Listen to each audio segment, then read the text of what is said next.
Hello students, this time we are going to discuss about the chemical properties of metals and non-metals. So for this topic सबसे ज़्यादा important है हमारे लिए कि metals की reactivity series बहुत अच्छे तरीके से हमें याद होनी चाहिए. नाउ अगर नॉन मेटल्स की हम बात करें तो नॉन मेटल्स जनरली रिएक्टिव नहीं होते हैं, बहुत ज़्यादा रिएक्टिव नहीं होते हैं. वो वाटर के साथ या एसिड्स के साथ कोई रिएक्शन शो नहीं करते हैं. यहां पर जो मेजर पार्ट है हमारे सिलेबस में वो मेटल के रिगार्डिंग है. सो मेटल से रिलेटेड जो भी केमिकल प्रॉपर्टीज है अगर वो हमें समझना है तो सबसे ज्यादा जरूरी है कि मेटल की रिएक्टिविटी सीरीज बहुत अच्छे तरीके से हमें याद होनी चाहिए. सो यहां पर हम नेमोनिक्स यूज कर रहे हैं रिएक्टिविटी सीरीज को याद करने के लिए. ऐसे नेमोनिक्स हमने एसिड बेस्ड सॉल्ट में भी यूज किए थे. जो इंडिकेटर्स है मिथाइल ऑरेंज इंडिकेटर, यहां पर एसिड्स के साथ अलग कलर शो करते हैं, बेस के साथ अलग कलर शो करते हैं. तो माई Apple is red and banana is yellow. तो यहां पर एप्पल एसिड को रिफर कर रहा है और रेड कलर बता रहा है कि अगर मिथाइल ऑरेंज एसिड्स के साथ हम यूज करते हैं तो वो रेड कलर में कन्वर्ट हो जाता है. सिमिलरली बनाना इज येलो यानी बेसिस के साथ यहां पर जो मिथाइल ऑरेंज है वो येलो कलर में कन्वर्ट हो जाएगा. सिमिलरली कुछ नेमोनिक्स है जिसके थ्रू हम इस रिएक्टिविटी सीरीज को बहुत अच्छे तरीके से याद कर सकते हैं. तो पहला नेमोनिक है please stop calling me a zebra, instead try learning how copper saves gold. Now please यहां पर प्लीज किसको रिफर कर रहा है? पोटेशियम को. उसका जो फॉर्मूला होता है, साइंटिफिक फॉर्मूला होता है, के से अपन रिप्रेजेंट करते हैं. स्टॉप सोडियम को रिफर कर रहा है, Na. कॉलिंग कैल्शियम को रिफर कर रहा है, Ca. मी मैग्नीशियम को रिफर कर रहा है, Mg.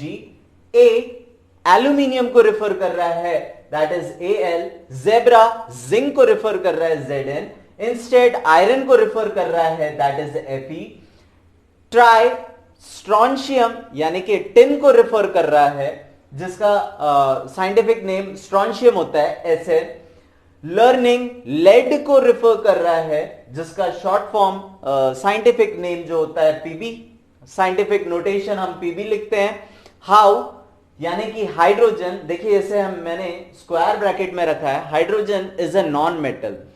ऑल्दो इसका अभी रिएक्टिविटी सीरीज में काम नहीं है, लेकिन फर्दर जब दूसरे चैप्टर्स जैसे कार्बन एंड इट्स कंपाउंड जब हम पढ़ेंगे तो वहां पर हाइड्रोजन की रिएक्टिविटी बहुत ज्यादा मैटर करती है.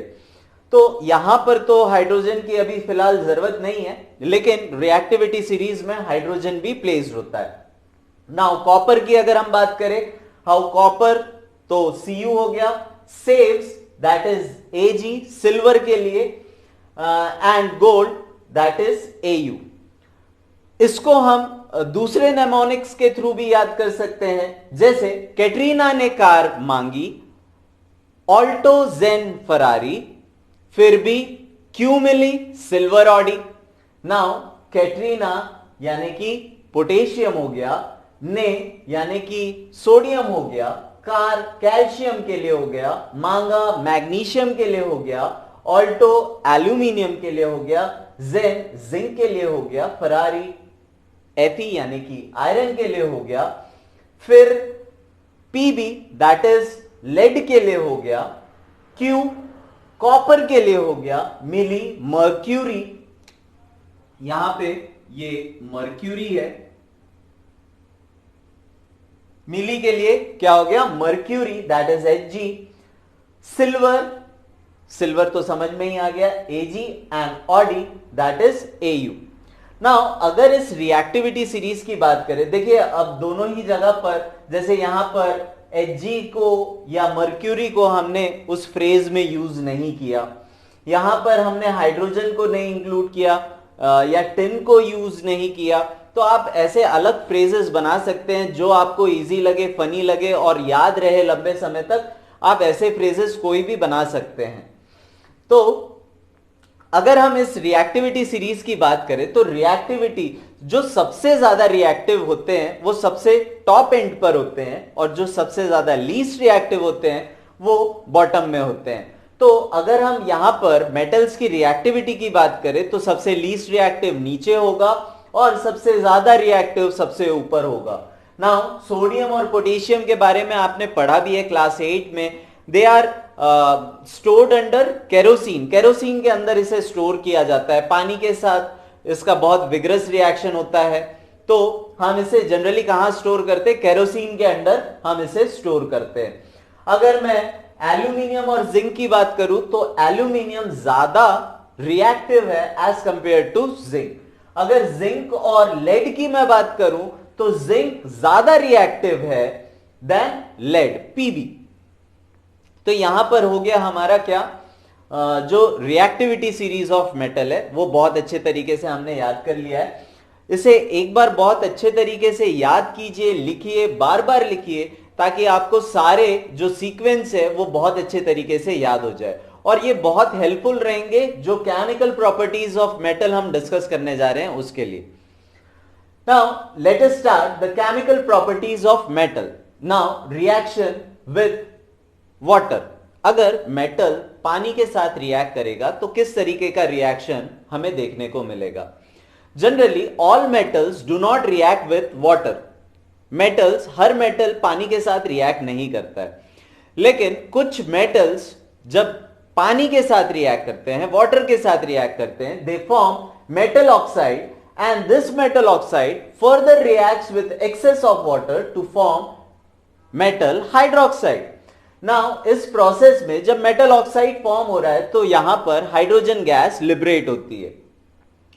नाउ रिएक्टिविटी सीरीज के अकॉर्डिंग अगर हम देखें कि मेटल्स वाटर के साथ किस तरीके से रिएक्ट करते हैं तो यहां पर सबसे ज्यादा रिएक्टिव जो है वो है पोटेशियम एंड सोडियम।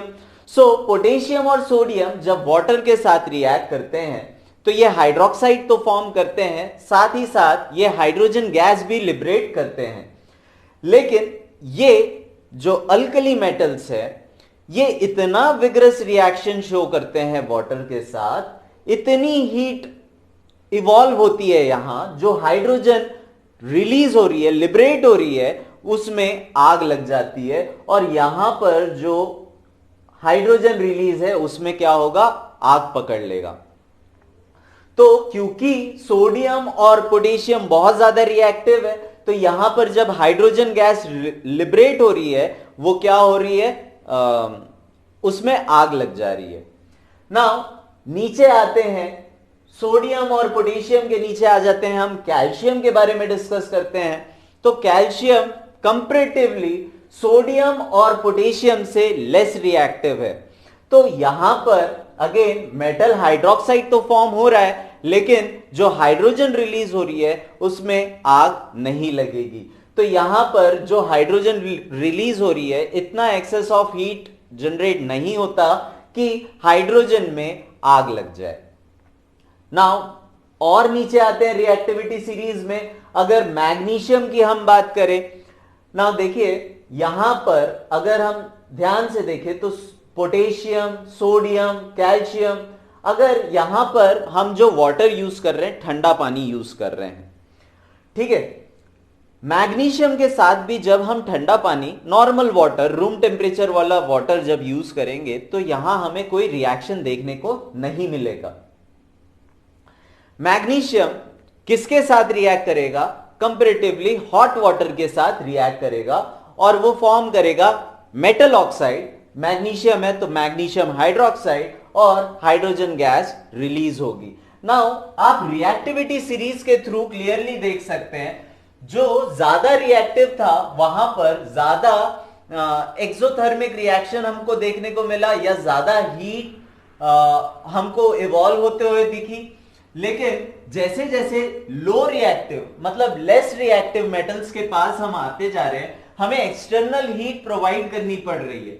अब मैग्नीशियम के साथ हम गर्म वाटर मींस गर्म पानी या हॉट वाटर को रिएक्ट कराएंगे तभी हमें रिएक्शन देखने को मिलेगा। ठंडे पानी के साथ यहां पर कोई रिएक्शन नहीं होगा। सिमिलरली और नीचे आते हैं, एल्यूमिनियम, जिंक और आयरन की अगर हम बात करें तो ये ना ठंडे पानी के साथ रिएक्ट करेंगे ना गर्म पानी के साथ रिएक्ट करेंगे। इनको फर्दर और ज्यादा हीट प्रोवाइड करना पड़ेगा, मींस जो गर्म पानी है उसको और ज्यादा हीट प्रोवाइड करेंगे तो वो किस में कन्वर्ट हो जाएगा, स्टीम में। तो ये मेटल्स लाइक एल्यूमिनियम, जिंक और आयरन, ऐसे मेटल्स किसके साथ रिएक्ट करते हैं, स्टीम के साथ रिएक्ट करते हैं और फॉर्म करते हैं एल्यूमिनियम ऑक्साइड या iron oxide with hydrogen. Hydrogen gas यहां पर इवॉल्व होती है। उसके नीचे के जो मेटल्स है जैसे लेड, कॉपर, सिल्वर, गोल्ड, ये जो मेटल्स होते हैं वो पानी के साथ बिल्कुल भी रिएक्ट नहीं करते हैं।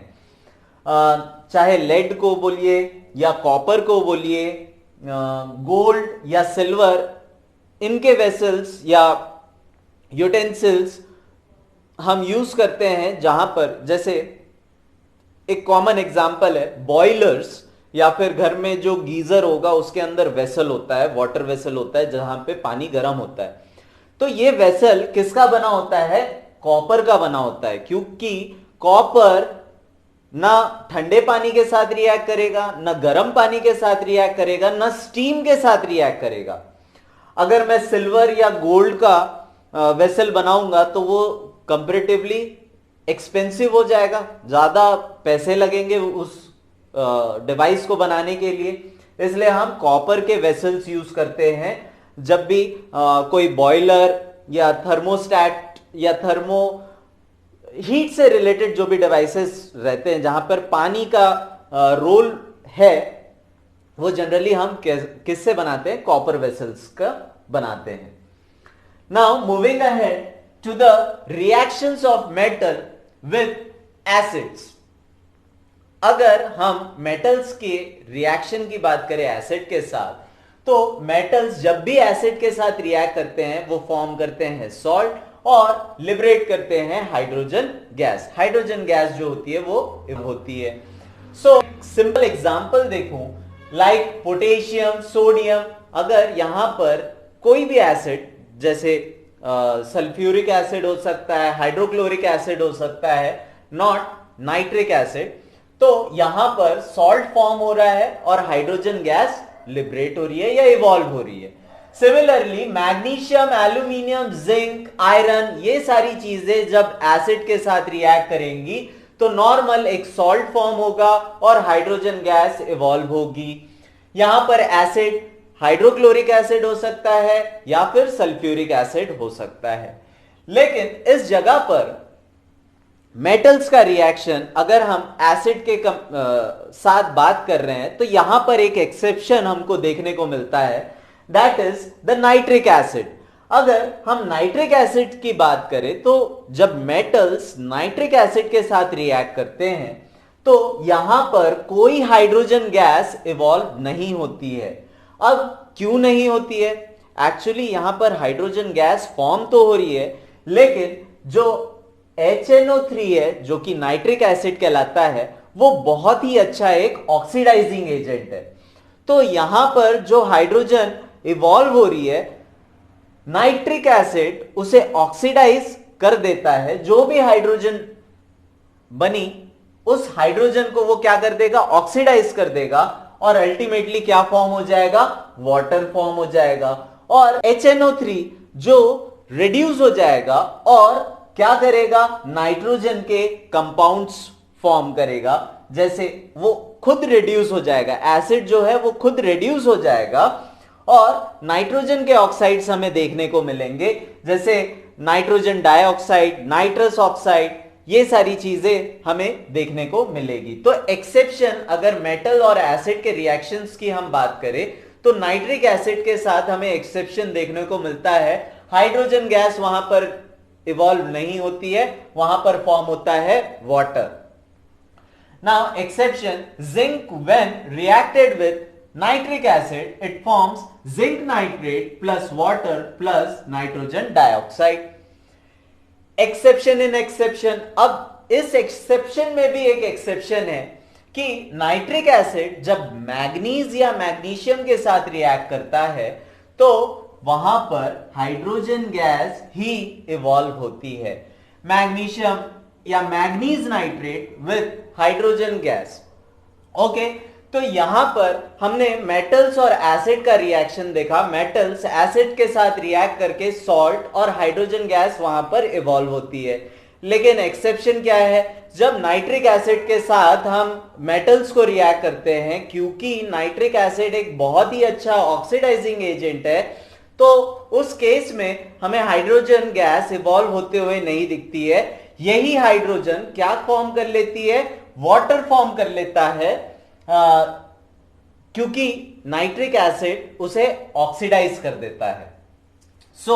इसमें भी एक एक्सेप्शन है, नाइट्रिक एसिड के साथ जब मैग्नीशियम और मैग्नीज को रिएक्ट किया जाता है तो वहां पर मैग्नीशियम नाइट्रेट और मैग्नीज नाइट्रेट मिलता है और साथ में हाइड्रोजन इवॉल्व होता है। तो एक्सेप्शंस आपको याद रखना बहुत ज्यादा जरूरी है, एक्सेप्शंस के ऊपर बेस्ड क्वेश्चंस आते हैं।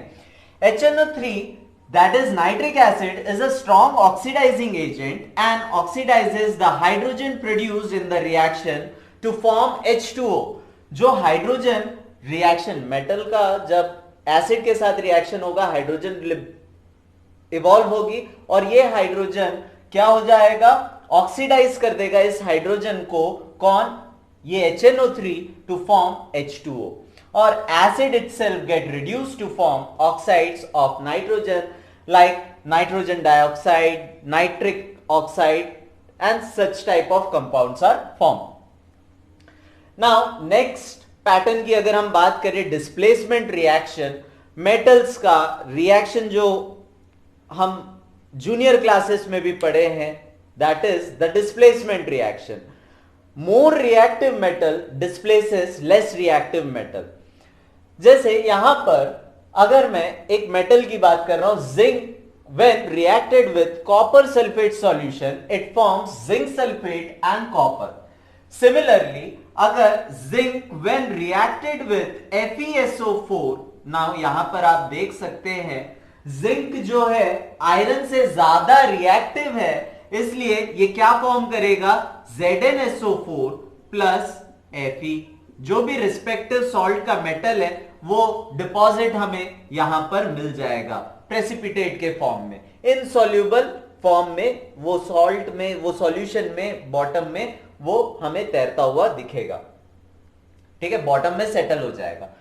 तो यहां पर हम क्या देख सकते हैं, जिंक क्योंकि ज्यादा रिएक्टिव है, Zn इज ग्रेटर या more reactive than iron, therefore zinc displaces iron from its corresponding salt to form zinc sulfate and iron is left behind, means iron का precipitate form होगा। अगर सेम रिएक्शन को मैं थोड़ा सा change कर दूं और मैं लिखूं कि FeSO4 या ZnSO4 प्लस Fe, तो यहां इस केस में हमें कोई रिएक्शन देखने को नहीं मिलेगा, because Fe is not more reactive than zinc. Iron less reactive है जिंक से, तो आयरन जिंक को डिस्प्लेस नहीं कर सकता और इस केस में हमें कोई रिएक्शन देखने को नहीं मिलेगा। So a less reactive metal can not displaces a high reactive metal.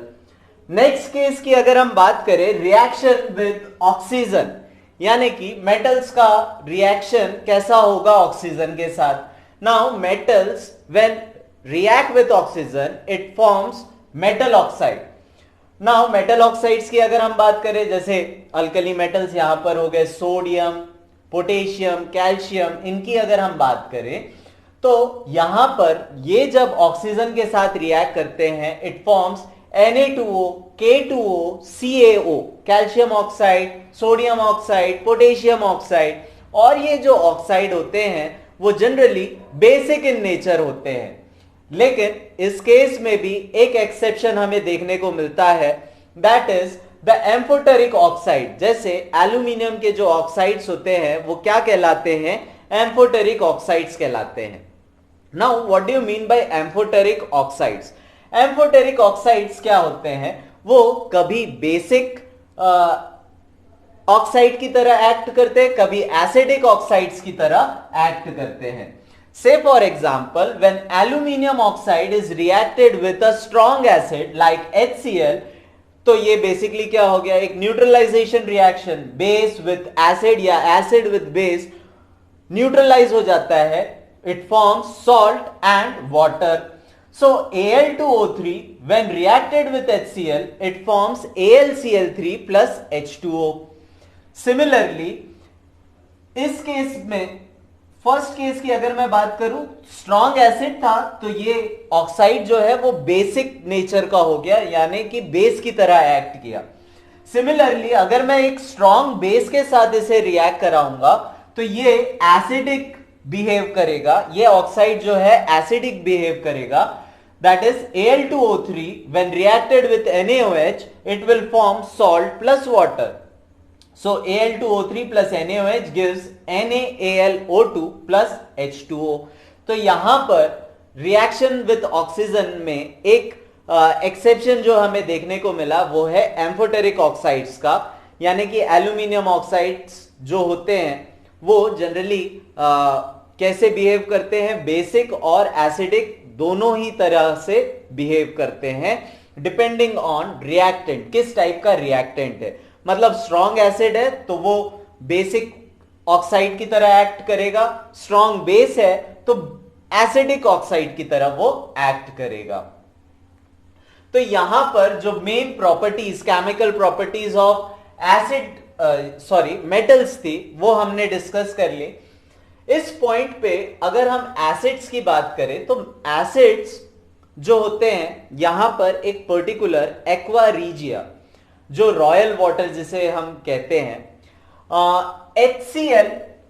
HCl और HNO3 के कॉम्बिनेशन से एक सॉल्यूशन या रिएजेंट तैयार किया जाता है, और ये इतना ज्यादा रिएक्टिव है, ये एक ऐसा सॉल्यूशन है या रिएजेंट है जो 3:1 के रेशियो में होता है. ऐसा रिएजेंट है, ये गोल्ड, इनफैक्ट गोल्ड क्या, प्लैटिनम तक को डिसॉल्व कर सकता है, और इसे हम क्या बोलते हैं, एक्वा रीजिया बोलते हैं. नाउ मूविंग अहेड टू, यहां पे हमने मेटल्स के बारे में ऑलमोस्ट सारी चीजें डिस्कस कर ली है. अब हम नॉन मेटल्स की अगर हम बात करें तो नॉन मेटल्स का रिएक्शन पानी के साथ नहीं होता है. नॉन मेटल्स रिएक्शन नहीं शो करते हैं एसिड्स के साथ. डिस्प्लेसमेंट रिएक्शन की अगर हम बात करें तो यहां पर हमें डिस्प्लेसमेंट रिएक्शन हर केस में तो नहीं, लेकिन एक पर्टिकुलर ग्रुप के लिए, यानी कि हैलोजन ग्रुप्स के लिए हमें यहां पर रिएक्शन देखने को मिल सकता है. तो उसका कुछ एग्जांपल्स हम देख लेते हैं. जो ज्यादा रिएक्टिव हैलोजन है वो लेस रिएक्टिव हैलोजन को डिस्प्लेस कर देता है. से for example bromine when reacted with sodium iodide it forms NaBr 2NaBr plus I2. यहां पर ब्रोमीन ज्यादा रिएक्टिव है किससे, आयोडीन से, तो यहां पर हमें डिस्प्लेसमेंट देखने को मिलता है. सिमिलरली अगर मैं क्लोरीन की बात करूं, क्लोरीन ज्यादा रिएक्टिव है एज कंपेयर टू ब्रोमीन, सो यहां पर जो कंपाउंड फॉर्म होगा वो होगा 2NaCl प्लस Br2. तो हम यहां पर देख सकते हैं नॉन मेटल्स के केसेस में भी डिस्प्लेसमेंट देखने को मिलता है. एक particular group that is halogens के केसेस में जो ज्यादा रिएक्टिव हेलोजन है वो लेस रिएक्टिव हेलोजन को डिस्प्लेस कर देगा.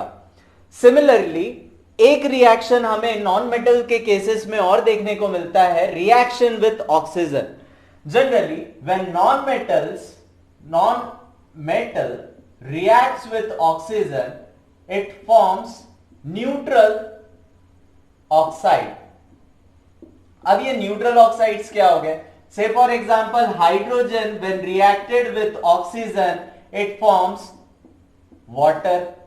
2H2 plus O2 gives 2H2O. Similarly when carbon reacts with oxygen it forms carbon dioxide या कार्बन मोनोऑक्साइड। ये जो गैसेस है ये कैसे है, न्यूट्रल ऑक्साइड्स है। तो जब नॉन मेटल्स ऑक्साइड्स के साथ या ऑक्सीजन के साथ रिएक्ट करते हैं तो जनरली क्या फॉर्म करते हैं, न्यूट्रल ऑक्साइड्स फॉर्म करते हैं। तो यहां पर हमने बेसिक एक मेटल और नॉन मेटल्स के केमिकल प्रॉपर्टीज के बारे में डिटेल में डिस्कशन हमने कर लिया है। इसके बाद हम बात करते हैं मेटल्स और नॉन मेटल्स आपस में किस तरीके से रिएक्ट करते हैं। नाउ अगर हम मेटल्स एंड नॉन मेटल्स की बात करें तो metals plus non metals always react to form salt, always react to form salt। और ये कैसे कंपाउंड्स होते हैं, आयोनिक कंपाउंड्स होते हैं। कैसे, जैसे अगर हम मेटल्स की बात करें तो इनके इलेक्ट्रो या वैलेंस इलेक्ट्रॉन की हम बात करें तो इनके आउटर मोस्ट शेल में क्या होगा, 1, 2 या 3 इलेक्ट्रॉन्स होंगे। ये अलग अलग केस की बात कर रहा हूं, ऐसा नहीं कि 1 2 3 एक साथ है। या तो 1 होगा या तो 2 होगा या तो 3 इलेक्ट्रॉन होगा। मेटल के केस में हमने इससे जो पहला वीडियो हमने देखा है उसमें हमने डिस्कस किया था कि मेटल्स के वैलेंस इलेक्ट्रॉन क्या होते हैं, 1 2 या 3 होते हैं। वैसे ही अगर मैं नॉन मेटल्स के केस की बात करूं तो नॉन मेटल के केस में होते हैं 5 6 एंड 7। जो वैलेंस इलेक्ट्रॉन होते हैं वो होते हैं 5 6 एंड 7। तो यहां पर जो कंपाउंड्स फॉर्म होते हैं, जो सॉल्ट फॉर्म होते हैं, वो क्या होते हैं, आयोनिक कंपाउंड्स होते हैं। अब इन्हें क्यों आयोनिक कंपाउंड कहा जा रहा है, इसका भी एक रीजन है। नाउ क्या रीजन है, ये इलेक्ट्रो पॉजिटिव होते हैं और ये होते हैं इलेक्ट्रो नेगेटिव। मींस इनके पास एक्सेस ऑफ इलेक्ट्रॉन है, इनके पास डेफिशिएंसी ऑफ इलेक्ट्रॉन है टू कंप्लीट देयर ऑक्टेट। तो यहां पर ये आयंस क्या करते हैं, इलेक्ट्रॉन को ट्रांसफर कर लेते हैं।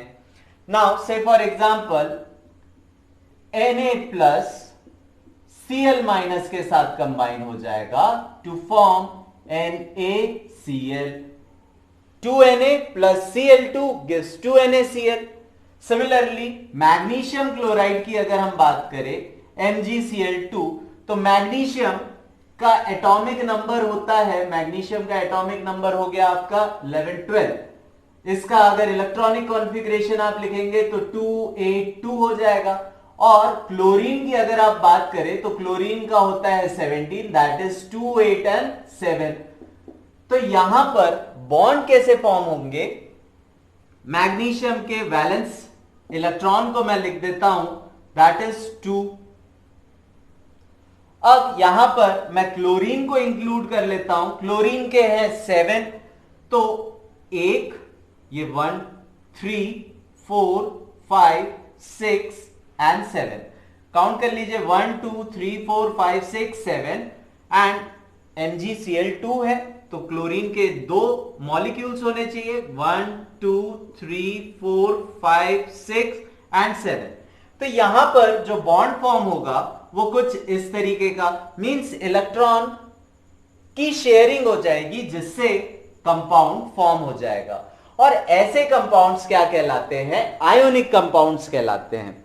तो आयोनिक कंपाउंड्स क्या होते हैं, मेटल एंड नॉन मेटल के रिएक्शन से फॉर्म होते हैं। ऐसे सॉल्ट्स जो मेटल एंड नॉन मेटल्स के रिएक्शन के थ्रू बने हैं वो आयोनिक कंपाउंड्स होंगे या आयोनिक सॉल्ट्स होंगे।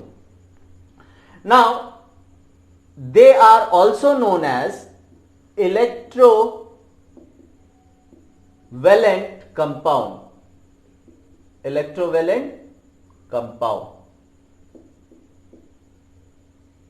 और इसके बारे में आपको बताने की जरूरत नहीं है क्यों ये इलेक्ट्रोवैलेंट, क्योंकि इलेक्ट्रोपॉजिटिव इलेक्ट्रोनेगेटिव जो आयंस है वो कंबाइन होकर कंपाउंड फॉर्म कर रहा है, तो ये कैसा कंपाउंड कहलाएगा, इलेक्ट्रोवैलेंट कंपाउंड कहलाएगा।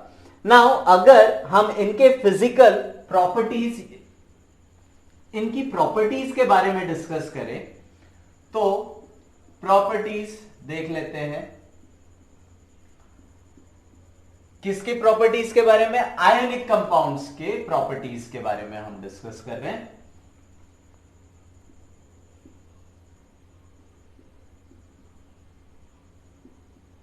नाउ आयोनिक कंपाउंड्स की अगर हम प्रॉपर्टीज की बात करें, फर्स्ट जो फिजिकल स्टेट होगा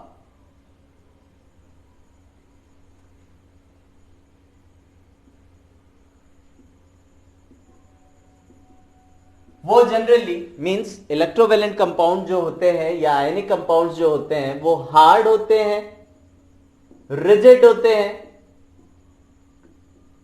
सो फिजिकल स्टेट की अगर हम बात करें तो ये कैसे होते हैं? हार्ड और रिजिड होते हैं। अगर सॉल्युबिलिटी की मैं बात करूं तो ये कंपाउंड्स जनरली वाटर में सॉल्युबल होते हैं, लेकिन पेट्रोल या फिर केरोसिन ऐसे सॉल्यूशंस में ये डिसॉल्व नहीं होते हैं, यहां पर कोई सॉल्यूशन फॉर्म नहीं होता है। मींस अगर मैं नॉर्मल सॉल्ट को पेट्रोल या केरोसिन के साथ मिक्स कर दूं तो वो उसमें डिसॉल्व नहीं होगा। तो फिजिकल स्टेट की हम बात कर लिए, फिजिकल स्टेट कैसा होगा? Hard and rigid. सॉल्युबिलिटी की बात कर लेते हैं, सॉल्युबिलिटी कैसी होगी? वाटर में सॉल्युबल होगा, केरोसिन और पेट्रोल में इनसॉल्युबल होगा। नाउ थर्ड चीज जो है melting point and boiling point. Now क्योंकि यहां पर इलेक्ट्रॉन्स ट्रांसफर हुए हैं तो इनके बीच का जो बॉन्ड होगा वो बहुत ज्यादा स्ट्रांग होगा, इसलिए इनकी melting point high melting point होता है और हाई बॉइलिंग पॉइंट होता है। मेल्टिंग पॉइंट और बॉइलिंग पॉइंट की हम बात करें तो वो क्या होता है? हाई मेल्टिंग पॉइंट होता है और हाई बॉइलिंग पॉइंट होता है। फोर्थ पॉइंट जो है कंडक्शन की अगर हम बात करें तो जनरली ये सॉलिड स्टेट में तो कोई कंडक्शन शो नहीं करते हैं, सॉलिड स्टेट में कंडक्शन नहीं शो करेंगे, लेकिन एक्वस सॉल्यूशन जब इसका तैयार किया जाएगा तो यहां पर कंडक्टिविटी हमें देखने को मिलेगी। कंडक्टिविटी कैसे? अगर NaCl का मैं एक्वस सॉल्यूशन तैयार कर देता हूं तो वाटर में क्या डिसॉल्व है या प्रेजेंट है बोल सकते हैं? Sodium ions and chlorine ions. तो यहां पर इस सॉल्यूशन, इस एक्वस सॉल्यूशन में मुझे कंडक्शन ऑफ करंट मिलेगा। Salt water is a good conductor of electricity. Salt is an example of electrovalent compound. So यहां पर हमने आयनिक कंपाउंड्स के बारे में, मेटल की प्रॉपर्टीज के बारे में, नॉन मेटल की प्रॉपर्टीज के बारे में, जो मेजर पार्ट है हमारे सिलेबस में वो मेटल से रिगार्डिंग है। Non metals generally non reactive होते हैं, वो रिएक्ट नहीं करते हैं। बट इसके अलावा भी अगर आपको कोई टॉपिक मेटल से रिलेटेड कोई टॉपिक में आपको प्रॉब्लम हो रही है या नॉन मेटल से रिलेटेड कोई टॉपिक में प्रॉब्लम हो रही है तो आप बिल्कुल कमेंट सेक्शन में जरूर पूछिए, मैं उसके ऊपर वीडियो जरूर बनाऊंगा। वीडियो पसंद आई तो लाइक, सब्सक्राइब और शेयर जरूर कीजिए। Thank you for watching.